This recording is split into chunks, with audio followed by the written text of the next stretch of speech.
what to do when your child refuses to take a bath. Is your child running around, doesn't want to take a bath, they're screaming, you cannot get them. I hear you guys.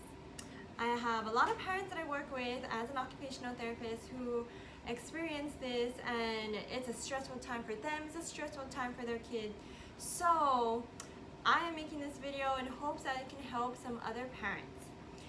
Now, transitioning to bath time and breaking the aversions, breaking the fears. So I have a video on some of the common ones I've seen for why a child refuses to take a bath, hates bath time.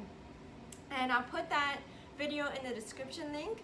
And one of the things I talked about was it could be because they became averse to it, because they have a fear of bath time. Something traumatic had happened. Remember, our babies are little ones. Their bodies are still experiencing, learning everything, and even the smallest thing can be overwhelming. So to have everything at them at once, the water, the bright lights, the sound of it, the temperature, all that can be a bit much.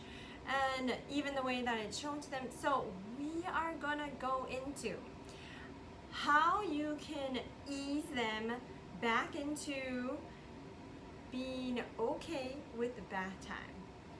And keep in mind that the reason why you have therapists come into your home is because it's individualized for each child. So me making this video, there may be elements that you can take away, maybe not the whole thing, because your child's situation, your child's background, culture, the way you do things will be different. It's unique to each person, but you can take pieces from this and apply it for your child, especially using their strengths and what you know best about them.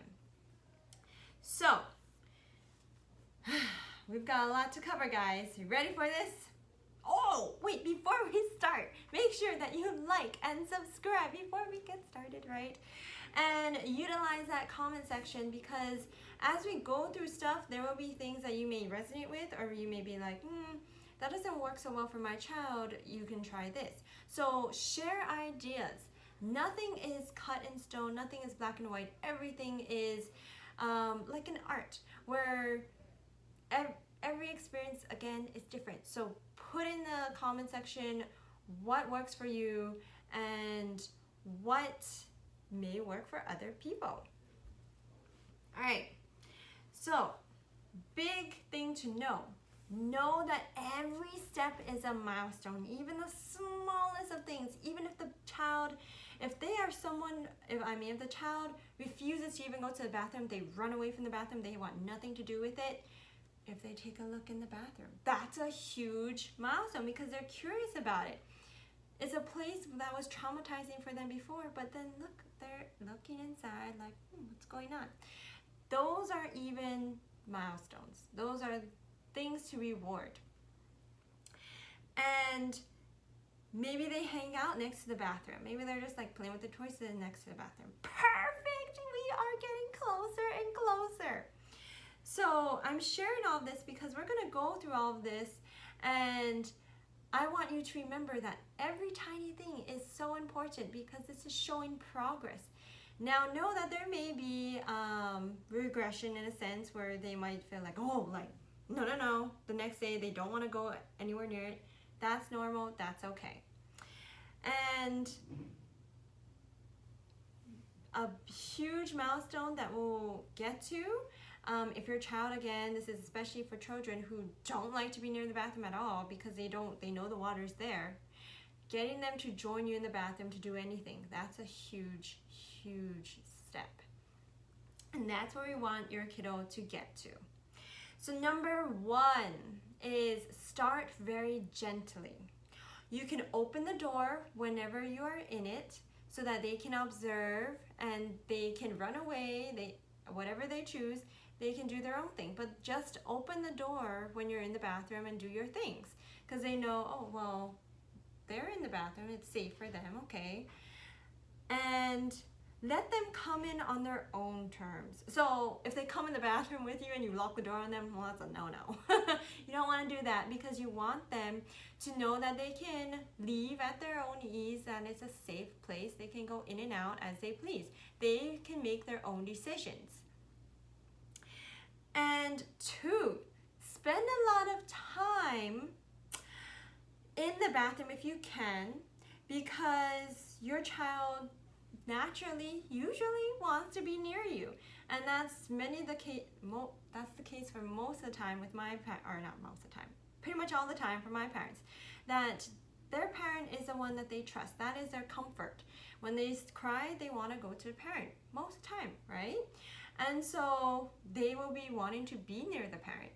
So if you spend most of your time in the bathroom, yes, it sounds funny, but even doing your own like work in the bathroom if you can, or like reading a book in the bathroom, just doing some hobbies in the bathroom, whatever, because you are trying to break their aversion of the bathroom. And because to do that, you want them to be more exposed to it. So put yourself in the bathroom, show them that the bathroom is a comfortable, safe place, and they'll be observing, they'll come in and out. And even if you are in the bathroom, they may just take a peek. They're like, what are they doing? And again, you want them to just observe you. Number 3, I kind of touched on this. Don't force them in. Don't try to like drag them in. Definitely don't physically put them in the bathroom with you. You can be like, you want to come in? Okay, you don't have to. You can do your thing. You could at times, if you feel like they're more interested, you can be like, you want to come check it out? You can be like, I'm gonna put you in with mommy, there you go. And they can run out, and that's fine. That's perfectly fine. But you're testing the waters. And you have to be careful, and that's why it's important. Individualize that you know their threshold. You know when they're comfortable, when they're not comfortable. Don't over push it. You want the just right challenge for them.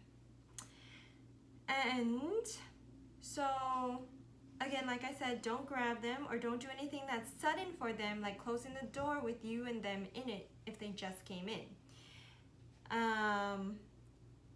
And give them the autonomy to decide. Number 4 is the goal is to have them be comfortable with the bathtub, right? So we are turning it into a play zone. So when you are in the bathroom, go in the bathroom to play with them. Or bring some of their play toys, their favorite toys, put it in the bathroom or put it near the bathroom and just play with them there.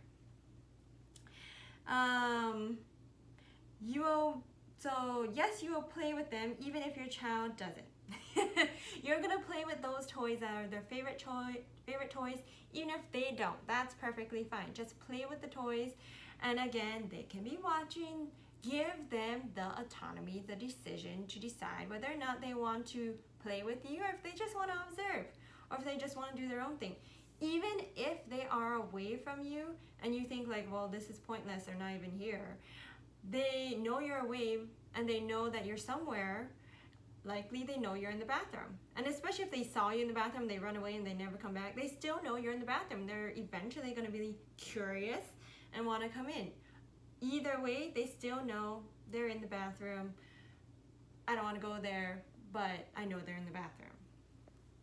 So that could actually be a good sign that they, in the beginning, they're not coming anywhere near you because they know you're in the place where they don't like.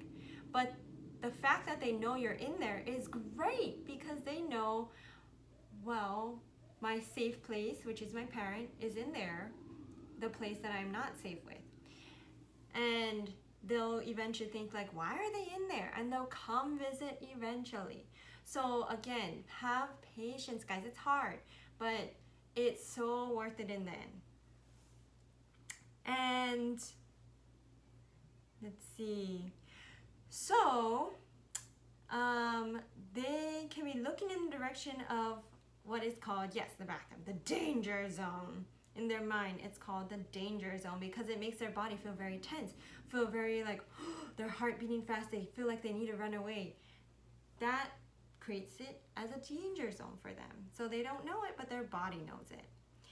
And Again, you can ease them into it and let them explore when they are ready. Number 5, when your child is comfortable to play near the bathroom, perfect, that's so great. And you're going to basically milk it. You're gonna have toys roll into the bathroom or walk into the bathroom. And the toys can walk in and out of the bathroom.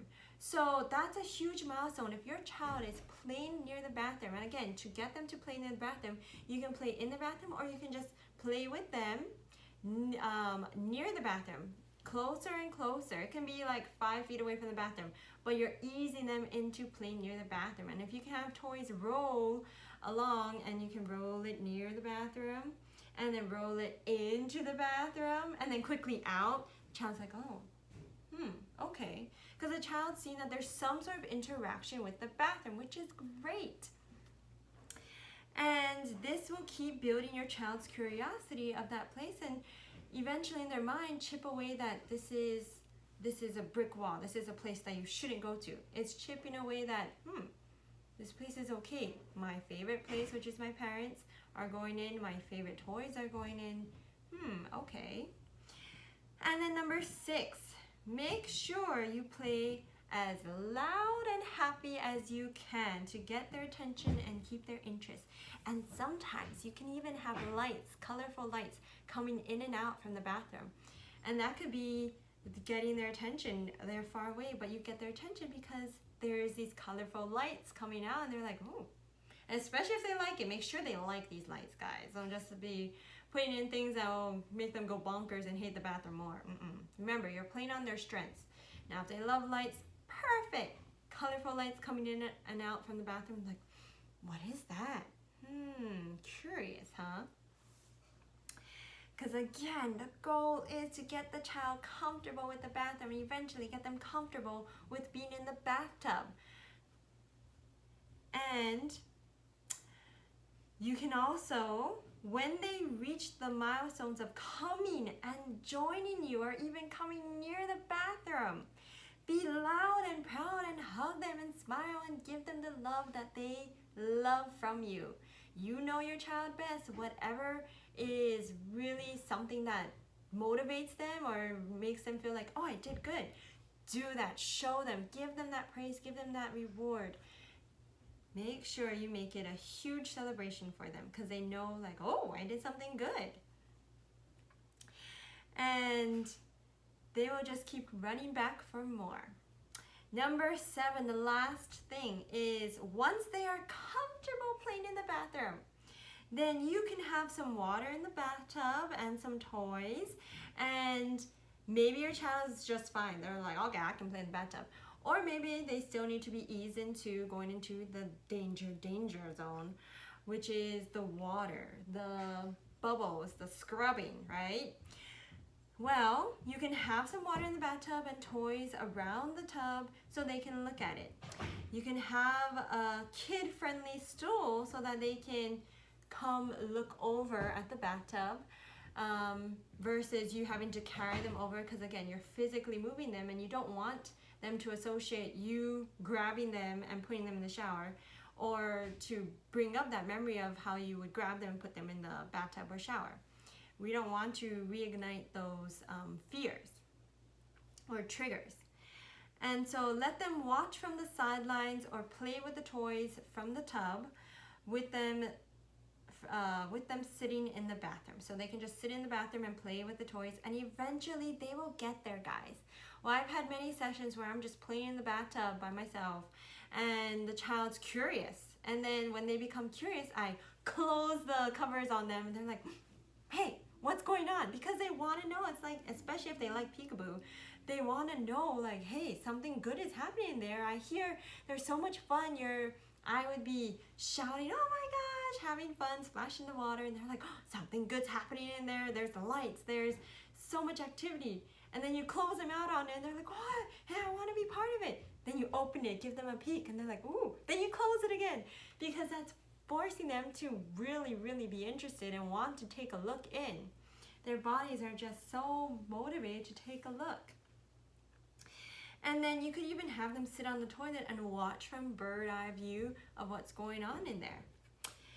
Alright, so there's so many ideas, guys, and there's so much things that you can try out. Make sure that you share your experience as well, what hit with you or what you're like, that actually I didn't need to do that, or my child was able to overcome it by this way. Because again, every situation is so different, so unique, and the ideas that I have for all these different bath times that I've kind of touched on a little bit in this video, I go into detail in other videos, so make sure you check the description box for those links. And if you like this video, please show it the love that it deserves, right? Like and subscribe, guys, for more, and share with me what other videos you want from me as an occupational therapist working with kids, working in pediatrics and early intervention with the little toddlers. So I will see you guys later. I love you guys. Like and subscribe. See you later. OT Lifehacker out.